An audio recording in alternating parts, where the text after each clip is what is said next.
Oye, yo siempre me alejo de los temas políticos. Aquí hablamos siempre de negocios entre gente de negocios. Pero en este caso sí tengo que hablar de política. Y en específico lo que quiero hablar es de tu nominación para ser embajador de Estados Unidos en nuestro país. A mí, la verdad, me da muchísimo gusto, porque si hay una persona objetiva, con experiencia de negocio, que ha vivido en México, digo, hasta en tu español se nota, pues dominas el idioma, no solo el idioma en cuanto a a hacer frases, sino inclusive las inflexiones de nuestro lenguaje, aquí los mexicanismos, por así decirlo, eres tú. Y con esa objetividad que has pasado por todo este tiempo aquí, de nuevo la presidencia del AmCham, etcétera, entonces creo que no hay mejor candidato, tanto por tu objetividad, que demostraste inclusive esa objetividad política cuando previo a las elecciones te declaraste en contra de la candidatura de Donald Trump.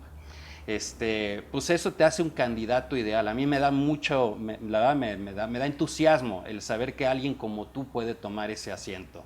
¿Tú cómo te sientes? ¿Cuál es el prospecto? Sé que es un proceso que volvemos, es un proceso político donde a final de cuentas no solamente es la persona mejor calificada, sino que pues también hay varias cosas que se deben de considerar, pero ¿cómo está ese proceso Claro. y cómo lo estás viendo tú? No, definitivamente para mí el poder servir a la relación bilateral que tanto me apasiona y que tanto quiero, creo que estos dos países pueden hacer todavía más de lo que han hecho y la verdad la cercanía de las dos naciones en los últimos 20 años ha sido mucho más allá que fantástica, ¿no? La verdad es que el acercamiento de las dos naciones ha producido resultados muy concretos, se ven en México, pero también se ven en Estados Unidos. Y creo que si yo puedo ser un catalizador para que la relación de donde está hoy pueda mejorarse todavía más, porque también siento que a veces en esta relación, Luis Miguel, no solamente son temas concretos de los que se tratan, sino a veces es falta de no entender al otro, ¿no? Y pasa de los dos lados, no nada más los mexicanos no entienden a los americanos, sino los americanos tampoco entienden a los mexicanos, ¿no? Y pensamos que porque o hablamos español o hablamos inglés nos entendemos, a veces perdemos en entender las sutilezas, como tú muy bien las comentas, pero también entender la cultura, ¿no? Porque no es solamente el hablar el idioma, sino entender, oye, si yo digo esto de esta forma, va a ser bien percibido en México, va a ser bien percibido en Estados Unidos, si yo a alguien le hago o le digo esto, va a ser cierto, ¿no? Es clásico en la cultura mexicana, obviamente, ¿no? El que tú dices a alguien, sí, mañana nos vemos, ¿no? Y el mañana puede ser un mes, 2 meses, 6 meses, ¿no? El ahorita. El ahorita, ¿verdad? Y en Estados Unidos tú le dices, mañana nos vemos y Mañana prácticamente nos la persona vemos. está esperándote en la puerta, ¿no? El siguiente día. Entonces, son estos temas que no quiere decir que están mal o están bien, es nada más, son dos culturas muy diferentes que en muchas ocasiones, aunque vivimos cerca, y yo diría que son dos naciones que son extremadamente cercanas. Yo, por ejemplo, usaba ayer el ejemplo con un grupo que les decía, no entiendo por qué, aunque es una nación hermosa, Cuba, les decimos que son nuestros hermanos. No tenemos muchas similitudes con los cubanos, ¿no? A lo mejor que a los mexicanos les gusta bailar y todo esto, pero así que tú dijeras cercanía con el pueblo cubano es muy poca, ¿no? Y la verdad es que donde sí tienes mucha cercanía es con el americano, ¿no? O sea, generalmente las personas se van de viaje allá, les gusta comprar productos americanos, les gusta tomar cosas americanas y viceversa, ¿no? Entonces, la cercanía de hermandad entre México y Estados Unidos es muy fuerte, ¿no? No necesariamente se le gusta decir a los vecinos del norte que son los hermanos, ¿no?